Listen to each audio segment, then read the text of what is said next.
Hello everyone, welcome to Arshad the tech guy. দেখতে দেখতে আমরা বছরের একদম শেষের দিকে চলে এসেছি। এই ডিসেম্বর মাসে মোবাইল ফোন কোম্পানিগুলো তাদের অনেকগুলো নতুন মোবাইল লঞ্চ করতে যাচ্ছে, কিন্তু আজকে আমরা এই ভিডিওতে ডিসেম্বরে লঞ্চ হতে যাচ্ছে এমন বেস্ট 5টি মোবাইল ফোন নিয়ে কথা বলবো। তো আপনি যদি আগ্রহী হয়ে থাকেন তাহলে ভিডিওটি না টেনে সম্পূর্ণ দেখুন। আর হ্যাঁ, যারা এখন আরশাদ দ্য টেক গাই চ্যানেলকে সাবস্ক্রাইব করেননি, আর দেরি না করে এক্ষুনি সাবস্ক্রাইব করে ফেলুন। তাহলে চলুন আমরা শুরু করি।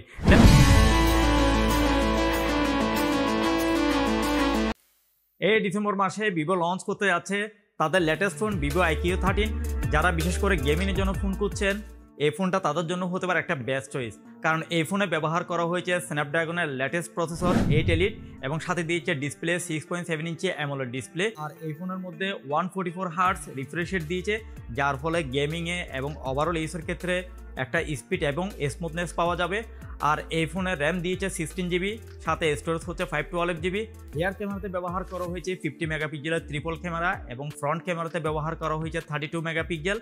আর এটাতে একটা লার্জ একটা ব্যাটারি দিয়েছে 6000 এমপিআর একটা ব্যাটারি এবং সাথে দিয়েছে 120 ওয়াটের একটা ফাস্ট চার্জিং চার্জার। আর এই ফোনের প্রাইস পড়তে পারে 80 থেকে 85,000 বা এর চেয়ে কম বেশিও হতে পারে। আমাদের লিস্টে নাম্বার 2তে আছে ভিভো X200। যারা ফটো এবং ভিডিওগ্রাফির জন্য ফোন খুঁজছেন তাদের জন্য এই ফোনটা হতে পারে বেস্ট চয়েস, কারণ এই ফোনের রিয়ার ক্যামেরাতে ব্যবহার করা হয়েছে জাইসেল লেন্স এবং এই ফোনের প্রসেসর ব্যবহার করা হয়েছে মিডিয়াটেক ডাইমেনসিটি 9400 এবং ডিসপ্লে দিয়েছে 6.67 ইঞ্চি অ্যামোলেড ডিসপ্লে এবং এই ফোনের র্যাম ব্যবহার করা হয়েছে 16 জিবি এবং সাথে দিয়েছে 1 টেরাবাইট স্টোরেজ। আর এই ফোনের রিয়ার ক্যামেরাতে ব্যবহার করা হয়েছে 50 মেগাপিক্সেলের ট্রিপল ক্যামেরা এবং ফ্রন্ট ক্যামেরাতে দিয়েছে 32 মেগাপিক্সেলের ক্যামেরা। আর এই ফোনের ব্যাটারিতে ব্যবহার করা হয়েছে 5800 এমপিআরের একটা ব্যাটারি এবং সাথে দিয়েছে 90 ওয়াটের একটা ফাস্ট চার্জিং চার্জার। আর এই ফোনের প্রাইস পড়তে পারে 80,000 বা এর চেয়ে কম বেশিও হতে পারে। এই ডিসেম্বর মাসে রেডমি লঞ্চ হতে যাচ্ছে তাদের latest phone Redmi note 14 pro. এই ফোনটাতে বিশেষ ফিচার অ্যাড করা হয়েছে এআই ফিচার এবং সাথে হচ্ছে এই ফোনটা দেখতে পাবেন কার্ভ ডিজাইনে। এবং এই ফোনের আরেকটা বিশেষ ফিচার রয়েছে, সেটা হচ্ছে IP68, যেটা হচ্ছে ওয়াটার এবং ডাস্ট প্রোটেকশন করবে। আর এই ফোনের প্রসেসরে ব্যবহার করা হয়েছে মিডিয়াটেক ডাইমেনসিটি 7300 আলট্রা। এটার ডিসপ্লেতে ব্যবহার করা হয়েছে 6.67 ইঞ্চি অ্যামোলেড ডিসপ্লে এবং সাথে 120 হার্টজ দিয়েছে রিফ্রেশ রেট। আর এই ফোনের র্যামে ব্যবহার করা হয়েছে 12 জিবি, স্টোরেজ হচ্ছে 512 জিবি। আর যারা ক্যামেরা ফোন খুঁজছেন তাদের জন্য এটা হতে পারে একটা বেস্ট ফোন, কারণ ক্যামেরাতে ব্যবহার করা হয়েছে সোনি লাইট ফিউশনের লেন্স। আর রিয়ার ক্যামেরাতে দিয়েছে 50 megapixel plus 2 megapixel plus 8 megapixel. আর ফ্রন্ট ক্যামেরাতে ব্যবহার করা হয়েছে 20 মেগাপিক্সেল। আর এই ফোনের ব্যাটারিতে ব্যবহার করা হয়েছে 5500 এমপিআরের একটা ব্যাটারি, সাথে দিয়েছে 45 ওয়াটের একটা ফাস্ট চার্জিং চার্জার। আর এই ফোনের প্রাইস পড়তে পারে 40,000 বা এর চেয়ে কম বেশিও হতে পারে। যারা শুধু গেমিংয়ের জন্য ফোন খুঁজছেন তাদের জন্য ROG 9 সিরিজ হতে পারে একটা বেস্ট ফোন, কারণ এই ফোনটা বানানোই হয়েছে শুধু একমাত্র গেমিংয়ের জন্য।